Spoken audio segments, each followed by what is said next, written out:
Hey, everybody. Thank you for coming. I am here with two extraordinary human beings, Shawn and his daughter, Lawren, to talk to you about the second best cool product I've ever made. This one, of course, is the best one, but you can't get one of these anymore. They don't make them. We're here to talk about chocolate, about systems, about strategy, about the collectible chocolate bar, and so many other things. If you've got a question, you should just go ahead and post it in the comments, and we will get to it if we can. First, I will let my guests tell you about who they are and what they do. Shawn, you want to go first? Oh, thank you. Thank you for being here. I'm a little bit nervous. I'll calm down. I feel like I'm on the Oprah show or something, but this Oh, is wait, better I than pressed the Oprah. wrong button. That's Stop, all right. stop. There People we would go. rather I got look to at go my like daughter this. anyway. um, I'm Shawn, Shawn Askinosi, and I've been doing this chocolate work for almost 20 years. And I've been proud to been doing this work alongside my daughter Lawren since before she could drive. She's been instrumental in this company, and we're a very small family business. There's about 20 of us full time, and one of the hallmarks for us is something we call direct trade, and that's just where we help farmers become their own exporters, help them open bank accounts. We profit share with them, and then we go visit them every year unless there's a pandemic. And so just in July, I made my 52nd origin trip since I started the company, and that happened to be in Ecuador. So a lot of travel, a lot of fun. So, as I've said to people, I'm not shy about it. I was a week away from starting a chocolate company, and then I discovered Shawn and eventually his book. And I said, I might be able to market chocolate better than him, but I'm not going to be a better person than he is. So, Yeah. I'm pleased to cheer you on. But now, Lawren, who's hands on the tiller, feet on the ground, making chocolate, what's up with you? Tell us your story. Yes. Well, thank you so much for having us, Seth. This is a big deal. I'm Lawren Askinosi. I'm the Chief Marketing Officer of Askinosi Chocolate, and have been honored to be in this business really since it was a business. When my dad started the company, there were 3 people making chocolate from scratch in the U.S. Now there's, depending on how small you want to go, several hundred. So it's been an honor to help shape the conversation around craft chocolate and what does that mean and what is the value in a 10, 12, 14, $16 chocolate bar. So I'm excited to get to talk a little bit about that today. And the only thing that Lorna and I ever argue about is I think they should be $25 chocolate bars, but that's a whole other story. Okay, so we're going to do a mutual tasting here. This was 6 months, maybe more in the making. And this is the first blended bar. And what that means is cacao is a fruit. I used to have one here on my desk. It's missing. And it's grown on a tree. And after it's ripe, it's taken off the tree. It doesn't taste good in that stage. Then they let it rot in the sun and it ferments. And then you have to do stuff with the pulp that's in there. And then you got to roast it. And then you got to take the stuff off. And then you got to do the other thing and the next thing. And then you end up with this. And bean bar chocolate often is a varietal, like wine. You get a bar that's from one country or one locale, but this, 3 different places. So where are we tasting? Where is it from, Shawn? Tanzania, Philippines, and Ecuador are 3 origins. Mhm.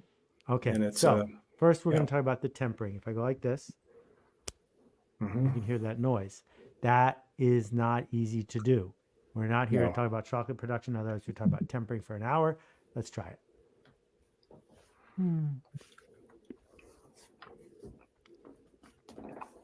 Is yours as good as mine? I have to say, I mean, I know we made it, but We're a little biased. we are, but it's a 67%. So it's dark, but it's a really palatable bar. We added a little bit of Malden sea salt just to sort of round out, the finish on the flavors. But I feel like our chocolate maker is an alchemist, and he blended the origins in such a way where I think you can really taste what's best about each of these 3. It's a Mhm. deceptively simple bar to just have cocoa beans, a little bit of salt, and a little bit of sugar, but it's much harder than people think to get it right. Much harder. Yeah, blending is hard. I mean, you'd think it would be easy, but that is actually way more complicated than a single origin bar because you have so many flavors working here. And if you don't do this right, they could compete against each other in a way that wouldn't be pleasing. But this is a really pleasing bar.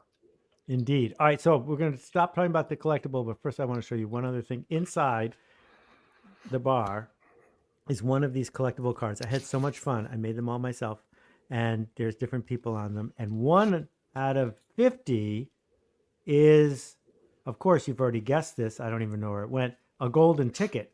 And if you get the golden ticket, here it is. You get the golden ticket. There's instructions on how you can collect your chance to win a really cool prize.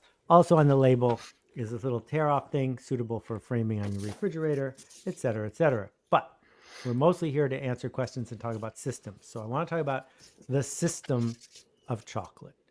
And chocolate's been around for centuries. It is a colonial product, and it's a wild product until fairly recently. There's grafting, there's agronomy, there's forestry involved, but there's also the system of forcing it to be a commodity. So what does someone like Nestle's or Hershey's pay for a bag of cacao? Like, how do you measure the unit, and what's the price like when the big guys show up to buy something? If you'd asked me this question 18 months ago, I'd have a very simple answer, and I would say that they were paying around $2,000 a metric ton of chocolate, or we could say $2 a kilo of chocolate. Of beans. So about $1 a pound. Yeah, and that has dramatically changed in the last 18 months in ways that is upending the market like no one has seen in the last 50 years. And so now, I just checked this morning, and they're probably now paying about $7 a kilo for cocoa beans. And the real question that we should ask here is, okay, who's getting that money? And in the case of Ghana and Ivory Coast, which produces about 70% of the world's supply of cocoa beans. Slow down. Yeah. That most people miss that. So cacao comes from everywhere from New Guinea to the continent of Africa, to the continent of South America, etc. The Philippines. But almost all of the cheap chocolate comes from only 2 countries. Right. Back to you. Right. Go ahead. And so Ghana and Ivory Coast produce most of the world's beans, and they have most of the farmers, cocoa farmers in the world in these 2 countries. And so the question then becomes, well, what do the farmers get? How much do they make? Because there's been such a price increase in the last 18 months. And the answer is not much more. And the reason is because both of those countries the price is regulated by their governments, ostensibly to help the farmer, to protect the farmer. But unfortunately, what it does is it protects the companies that you just mentioned, the Hershey's of the world, Mars and Mondelez, and it protects them, and it allows those companies to protect their shareholder and to protect their share price. That's what this is all about. And they want to be able to buy it as cheaply as possible. So these companies, yes, they're paying more, and they are in the process of, and have been for the last 18 months, trying to diversify their portfolios such that they don't have to use cocoa beans in as much of their product. They come up with alternatives, and then they sell more candy, instead of whatever fill in the blank chocolate bars they're selling. Sorry, I'm going to interrupt you. I'm going to interrupt you because I want to keep jumping around here. So we're hearing is this. If you're buying commodity chocolate, you are not asking questions about who worked on the farm. You're not asking questions about what kind of tree it is, because there's Trinitario, Forastero, and et cetera. And you're not asking questions about the sustainability and the resilience of what's being grown. So the farmer who feels like they have no choice because there's middlemen interceding here, races to the bottom. So someone like you shows up in the Philippines. And what's your practice like when you show up at a cacao farm? Lawren, do you want to talk about that, or do you want me to? Sure. Yeah. So we pioneered something that we call direct trade. We actually learned about this model and were mentored through it from some friends at Intelligentsia Coffee. And that system is one that encourages premium beans and farmers taking care. I mean, the farmers we work with are craftsmen, they're craftspeople. Um, and they are spending lots of time harvesting, growing great trees, taking care of these trees, fermenting them appropriately. And we go there. My dad, especially, goes and works alongside our cocoa farmer partners. We share profits with them. All of this encourages a system wherein farmers want to grow better beans and you get a better chocolate bar. And so my understanding is that not only are you meeting people, doing open book management, showing them how the profits are being generated, but the amount that they get to keep as a result of this transaction is dramatically higher than if they were making beans for the commodity people. Is that right? Right. That's right. It's if you look, we post on our website what we have paid farmers in every bean transaction since we started the company, and the cool thing about this transparency to the farmer is that they get to see our consolidated financial statements in their language. So when I was in Tanzania in June, our consolidated financial was in Swahili, so they can understand and ask questions. And over the years that we've been doing this, so about 18 years, we've paid farmers 55% more than they would otherwise have received. And just, it's a lot of money, and it's a lot of money right now. And I should mention that not only do we help them open bank accounts just so they can receive money, but in all cases of those countries, in Tanzania, Ecuador, and the Philippines, over the years, we've helped these farmers become their own exporter of record. That may not sound like a big deal, but it's a huge deal because that means that they're cutting out middlemen and women who would otherwise siphon off money from them. And so they are legally able to export these beans from their country. And that's a really huge deal for them. And I should also say, in the case of Ecuador, we've been buying from the same man for 18 years. Now we're working with his kids, just a smallholder farmer. In the case of Tanzania, the woman-led cooperative there, small group, 14 years. In the case of the Philippines, the same farmer, 16 years. Same guy every year. That's just, we could talk about that for, hours and hours, because to me, that's really what this is all about. It's about the people. It's about our kinship with them and our mutuality with them and our relationship with them. But let's go one step further. So, Lawren, you also treat the employees in Missouri differently. Yes. So how is that system different? Well, we practice open book management at our factory. This is something my dad was doing even in his previous life. And we've been doing that since day one. We take that upstream to the farmers. But our employees are, a huge part of everything that we do. And many of our team has been with us for over a decade, which is pretty rare in the world nowadays. And we're very small. As my dad said, there's less than 20 of us making chocolate, selling chocolate, and then doing all of this work at Origin. That and I don't want to speak for our employees, but they feel invested in and like they're a part of, because they are. As my dad and I always say, it's not about the chocolate, it's about the chocolate. So the work that we're doing with Empowered Girls, which I would love to mention because it's International Day of the Girl, in Tanzania, the work that we're doing to help, feed children in the Philippines, none of this would be possible if we weren't making great tasting chocolate bars that people love to eat and want to buy and feel like they're getting a great value from. So it's all Careful, I'm going to finish the whole thing. Yes. Yeah, me too. So I want to just highlight one other thing, and then we'll see if we've got any questions, which is talk about who goes with you on these trips, because the pictures you send are extraordinary. And people are listening to this, like you're getting on a plane, flying coach, going to the Philippines, Tanzania, and you're bringing people with you just because. Yes. So who's that? Who's going with you? We have right now, thank you for asking about this. So we We have something called Chocolate University, and we engage in our neighborhood the children in elementary school, middle school, and high school. And the high school kids are from Southwest Missouri. They're juniors and seniors. And we have for now 15 years taken high school students to Tanzania in this business immersion program.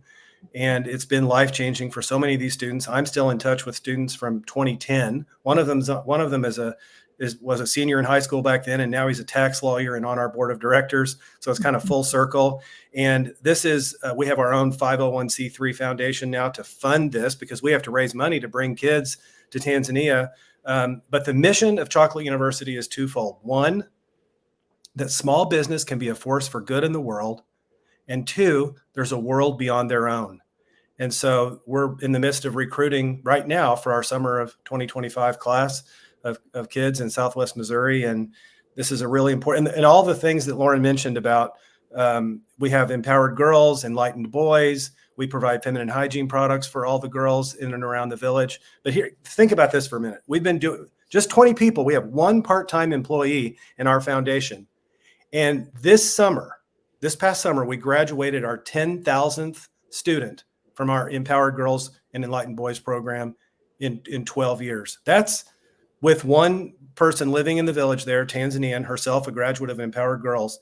But that's pretty amazing. And that costs money. It's where we can teach the girls about life skills, that they aren't property, that they can say no, and to teach the boys why it's important to have a girls program.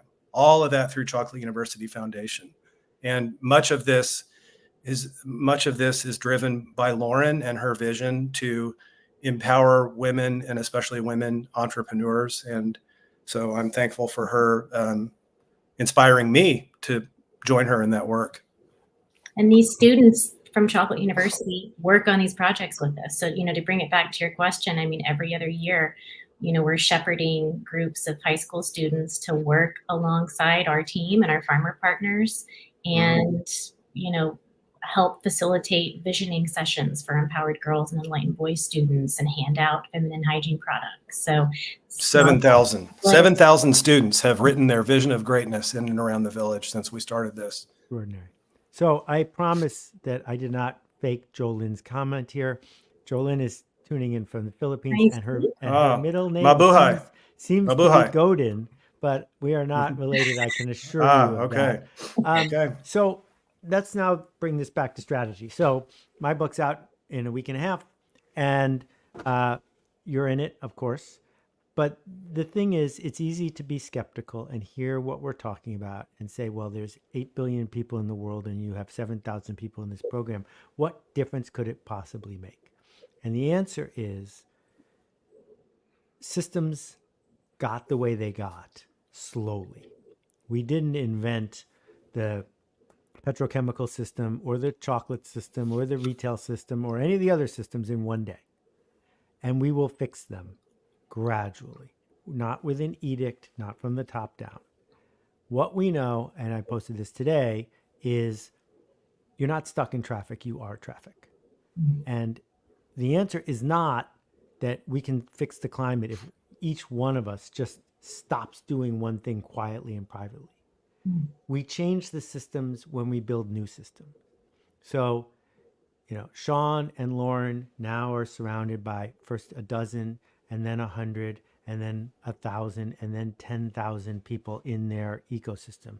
And then their breakthrough book ends up reaching 5,000 and then 10,000. And then if you want to do business with them, you have to do business with them in a way that they're willing to do business with you. So you're not going to be able to buy an Askinosie bar at a place that doesn't do direct trade because they have to do direct trade with Askinosie. So it becomes contagious. So what we can do is we can say it out loud.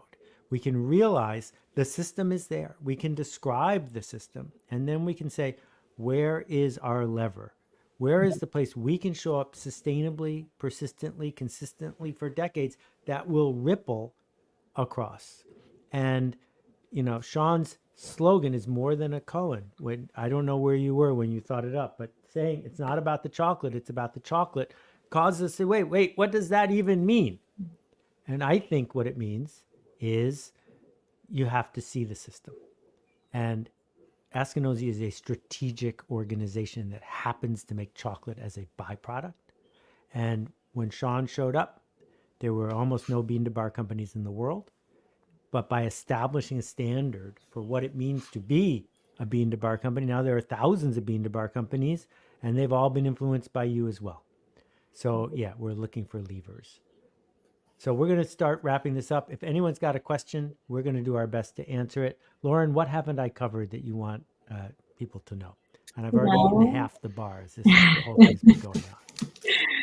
And it's always a good time to eat chocolate, whether it's 9:30 here in Austin. Half a bar of chocolate for breakfast. People can pre-order the bar right now on our website on askinosie.com. And this bar will begin shipping October 22nd. So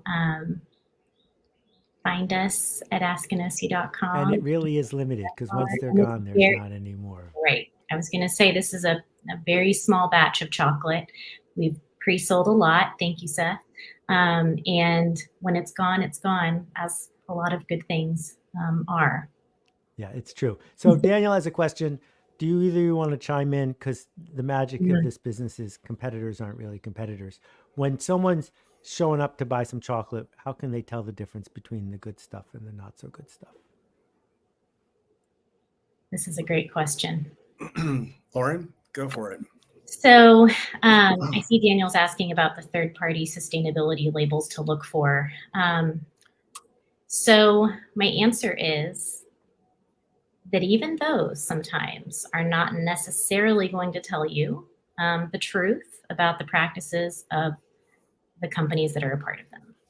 That being said, that's still better than nothing. So my recommendation to people when they're buying chocolate on the shelf and you go to Whole Foods, and I mean, it's a wall of chocolate, try to look at the labels and find bars that indicate where the beans are from, what kind of story they're telling about, are they trying to identify who they purchased these beans from, who's involved in making the chocolate bar. Now, there aren't a lot of people doing it the way that we do it and literally doing it directly.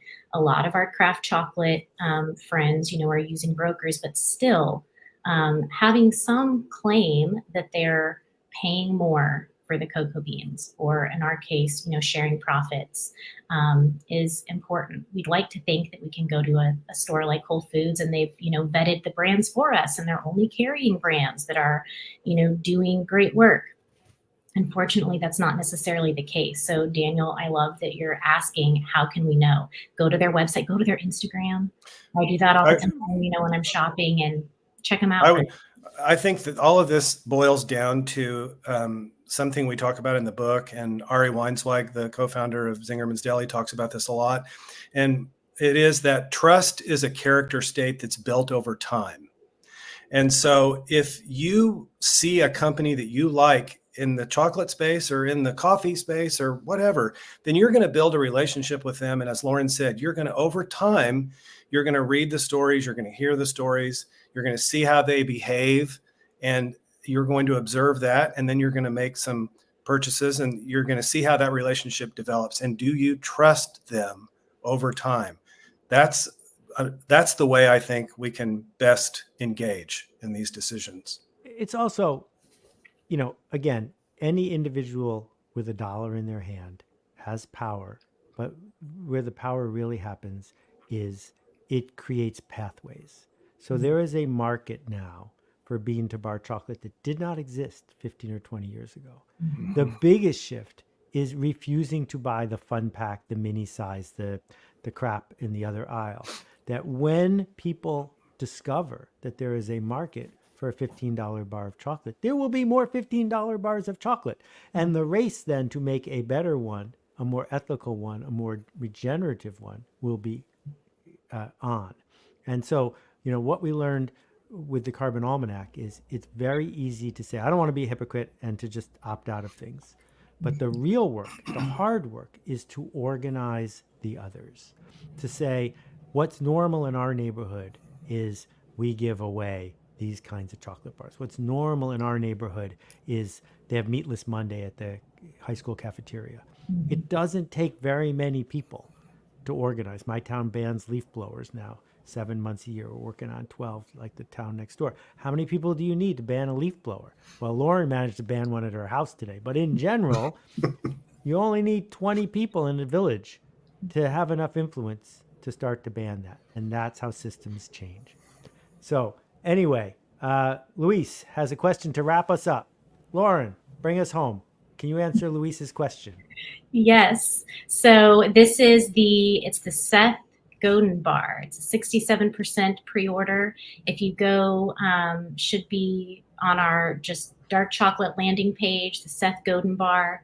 You can pre-order that now on askanosi.com, and we will get it out to you starting October 22nd. Fantastic. Happy Halloween, everybody. Be safe and look for systems. Thank you. Lawren. Thank you, Shawn. Thank Thank you. Bye-bye.